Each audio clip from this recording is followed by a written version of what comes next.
बोलिए गाना।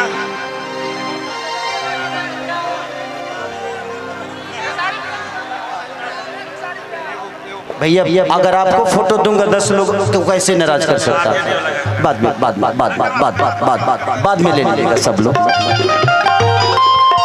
कितना जस्वी के बिना सुधार ना होई, हो सुधार ना होई। अरे दिया दिया व्यास ए भाई लालू बिना चालू ई बिहार ना होई। तनी हटलो तो तनी हटलो। भैया आ गेले, छोटू भैया आ गेले।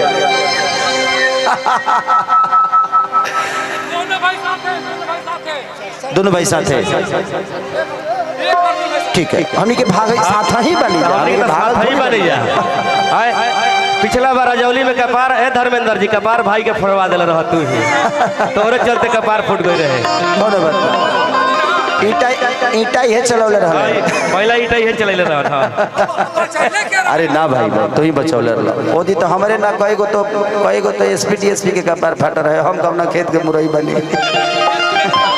लेकिन भाई के बचा ले रहे। अरे ना तू आग वाला गाड़ी में ले गए हमरा के। तू तनी निमन आदमी हो भैया। जब शैल भाई से कितना प्यार और आशीर्वाद तार हमनी के मिला तो बरस से साथ ही बड़े भाई हमनी के एकदम छत्र छाया बन के लभी भैया। एक बाद आओ तनी पूजा करे तरह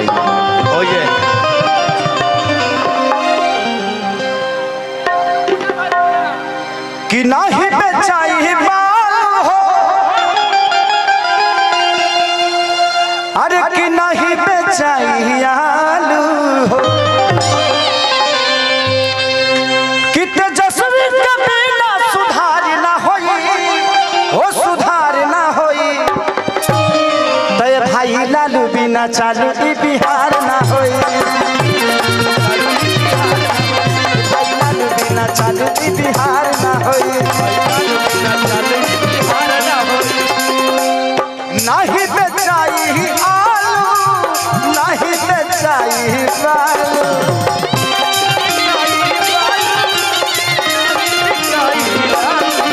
अरे नहीं बेचाई आलू हो, नहीं बेचाई बालू हो। तो तेजस्वी के बिना सुधार ना होई। अरे जिया हो सुधार ना होई। तय भाई लालू बिना चालू ई बिहार ना होई। भाई लालू बिना चालू ई बिहार ना होई।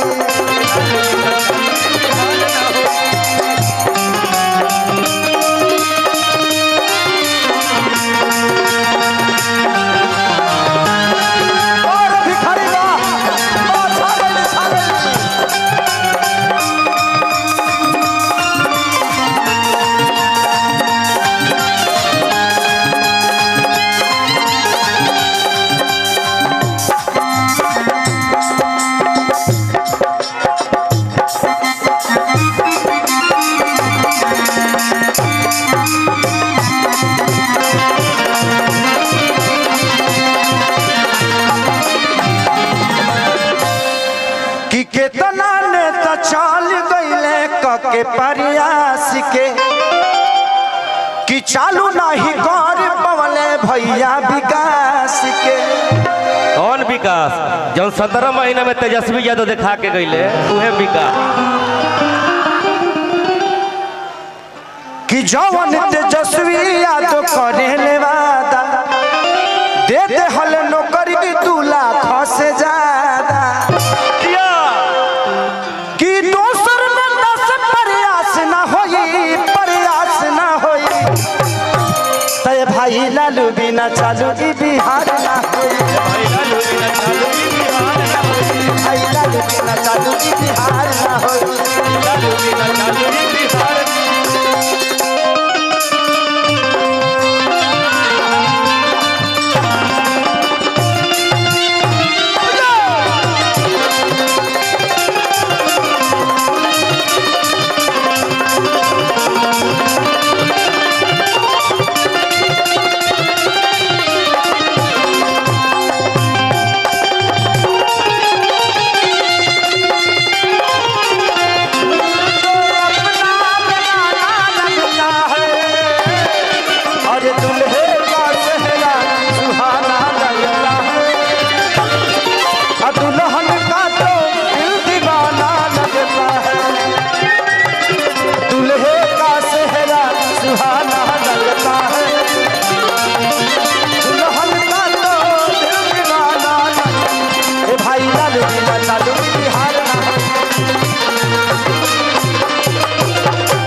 लाइन के। अरे कतनो हीरो होई है, अरे कतनो हीरो होई है, लेकिन हमार भाई खेसारी लेखा दिलदार ना होई। यही तो कहा जाता है कि जब ले रही आशीर्वाद रहुआ सबके तब लई बेकार ना होई। ए भाई लालू बिना चालू ई बिहार ना होई। भाई लालू बिना चालू ई बिहार ना होई। कि सोच समझ के दी अपन रहुरा मत के, ना तो विरोधी रोक दी विजय रथ के। व्यास न्याय यात्रा भी चलल बा तेजस्वी जी। सोच समझ के मत को दीजिए। जिंदगी में एक बात बताएं, कोई भी नेता हमारा विकास क्यों नहीं करता? क्योंकि हम उसको हर बार जिताते हैं, इसलिए हमारे विकास को बहुत ही समझ लेता है। जिंदगी में एक बात बताएं आपसे, दुखी मैं भी होता हूं जब बिहार आता हूं तो। एक दिल्ली कई सारे राज्य को नौकरी दे सकता है, जबकि हमारे राज्य से छोटा है, लेकिन एक बिहार अपने बिहार को ही रोजगार नहीं दे पा रहा। तो ये कितनी शर्म की बात है। एक कलकत्ता कितने सारे राज्य के लोगों को वहां रख के और रोजगार दे देता है। एक पंजाब कितने सारे राज्य के लोगों को वहां रोजगार दे पाता है, लेकिन हमारा बिहार आज भी भीख मांग के ही खा रहा है। ये किसका देन है? हम कलाकार हैं, हम मनोरंजन कराते हैं, इससे ज्यादा हमारी औकात नहीं है। हम आप सबके मनोरंजन, आपके दिल की बातों को सुन के आपका भविष्य नहीं बदल सकते, आपको एंजॉय और आपको मजा दे सकते हैं।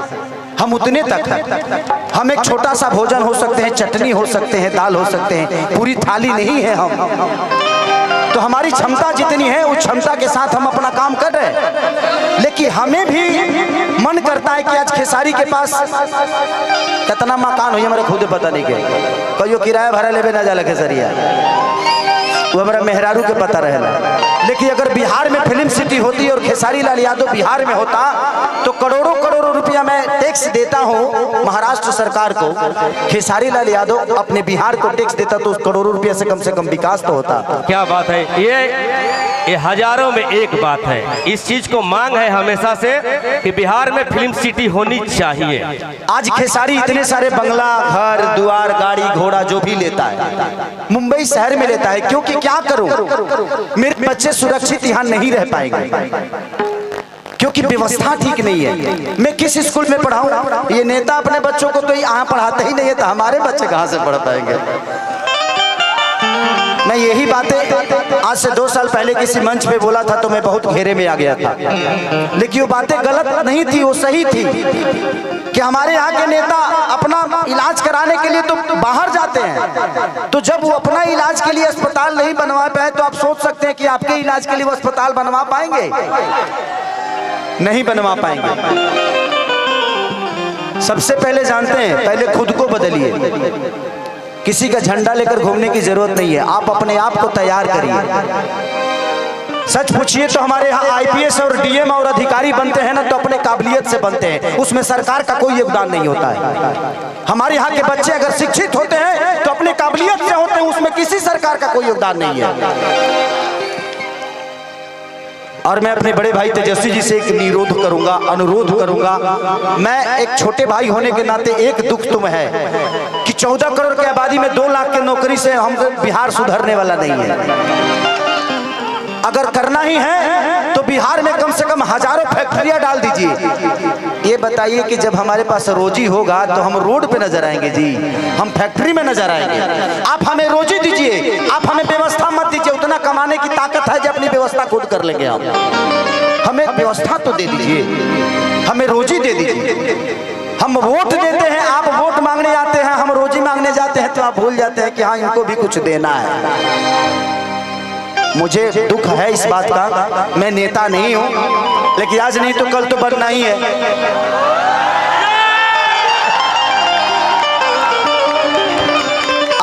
आज नहीं बन रहा हूं क्योंकि मुझे पता है कि व्यवस्था एक खेसारी के बदलने से व्यवस्था नहीं सुधरेगी, आप सबको बदलना पड़ेगा। ऐसी चीज होती है, बदलाव ऐसी चीज होती है कि हर उस नेता को डर रहता है कि इस बार अगर विकास नहीं करेंगे तो अगले बार ये लोग वोट नहीं देगा। इसलिए हर 5 साल पे बदल दीजिए। जहां जहां बदलाव हुआ है वहां वहां विकास हुआ है।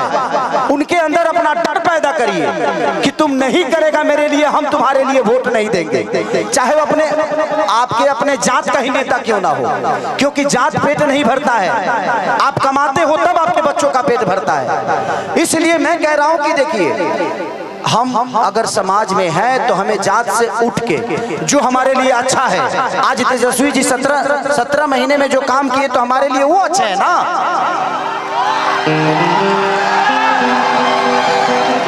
तो आप जब नहीं बदलिएगा तो फिर आपका विकास कौन करेगा?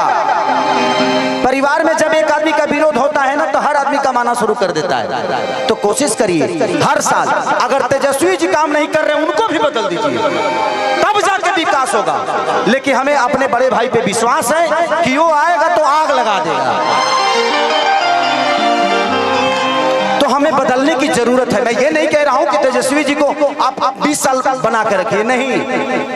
तेजस्वी जी अगर काम नहीं कर रहे हैं तो उनको भी बदलिए, क्योंकि बदलाव ऐसी चीज होती है कि जीवन में इंसान अपने आप को बदल देता है। क्योंकि हमें विकास चाहिए भाई, हमें जात नहीं चाहिए। जात पेट नहीं भरता है। आज तेजस्वी जी ने नौकरी दिया है तो सिर्फ यादवों को नहीं दिया है, पूरे बिहार के बच्चों को जिनके पास टैलेंट है उनको दिया है। अगर तेजस्वी जी अपने जात को ही प्रमोट करते, अपने बिरादरी को प्रमोट करते तो इतने सारे लोगों को नौकरी क्यों देते? तो जब वो आदमी अपने जात से हटकर अपना काम कर रहा है तो आपको भी जात से हटना पड़ेगा और जात से हटकर अपना वोट दीजिए। जिंदगी में सबसे बड़ा अधिकार अगर होता है तो वोट का होता है, और आप नहीं समझिएगा तो आपके बच्चों का भविष्य नहीं बदलेगा। जिंदगी में मैं क्या बोला, इस 17 महीने में जो बड़े भाई तेजस्वी जी ने किया, मुझे पहली बार लगा जो हमारे भाइयों को रोजगार मिलना शुरू हो गया। इससे मैं बहुत खुश हूँ इस बात से। लेकिन मैं 2 लाख से खुश नहीं हूँ। 14 करोड़ की आबादी है हमारे बिहार की, तो मान के चलिए कि अब 50 लाख भी दे दीजिएगा तब भी उधार नहीं होने वाला है। इससे बेहतर है जो पढ़े हैं वो तो नौकरी ले लेंगे, लेकिन जो नहीं पढ़े हैं उनके लिए तो कम से कम फैक्ट्रियां लगवाइए, ताकि वो भी अपने घर के और बच्चों को पाल सके, अपने बच्चों को भविष्य सोच सके।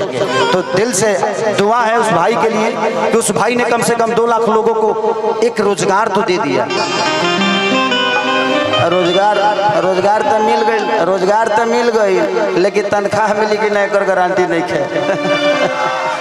ऐसे जब के हुआ और के हाथ में बा पता चलो जे दादा नौकरिए करत नहीं 6 महीना से पेंशन नहीं मिल तो वो दिक्कत बा।